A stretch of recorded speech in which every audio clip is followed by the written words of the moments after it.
بسم اللہ الرحمن الرحیم۔ السلام علیکم ورحمۃ اللہ وبرکاتہ۔ حضرت عبداللہ بن عباس رضی اللہ تعالیٰ عنہ کہتے ہیں کہ نبی اکرم صلی اللہ علیہ وسلم یہ دعا مانگتے تھے: اے میرے رب، میری مدد کر، میرے خلاف کسی کی مدد نہ کر، میری تائید کر، میرے خلاف کسی کی تائید نہ کر، ایسی چال چل جو میرے حق میں ہو، نہ کہ ایسی جو میرے خلاف ہو، مجھے ہدایت دے، اور جو ہدایت مجھے ملنے والی ہے اسے مجھ تک آسانی سے پہنچا دے۔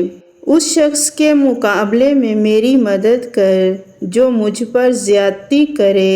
اے اللہ، مجھے تو اپنا شکر گزار، اپنا یاد کرنے والا اور اپنے سے ڈرنے والا بنا، اپنا اطاعت گزار، اپنی طرف گڑ گڑانے والا یا دل لگانے والا بنا۔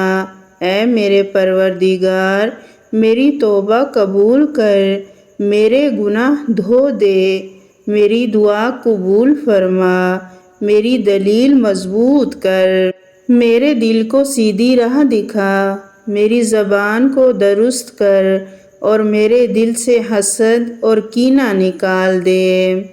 حضرت اسماء بنت امیس رضی اللہ تعالیٰ عنہ کہتی ہیں کہ مجھ سے رسول اللہ صلی اللہ علیہ وسلم نے فرمایا: کیا میں تمہیں چند ایسے کلمات نہ سکھاؤں جنہیں تم مصیبت کے وقت یا مصیبت میں کہا کرو؟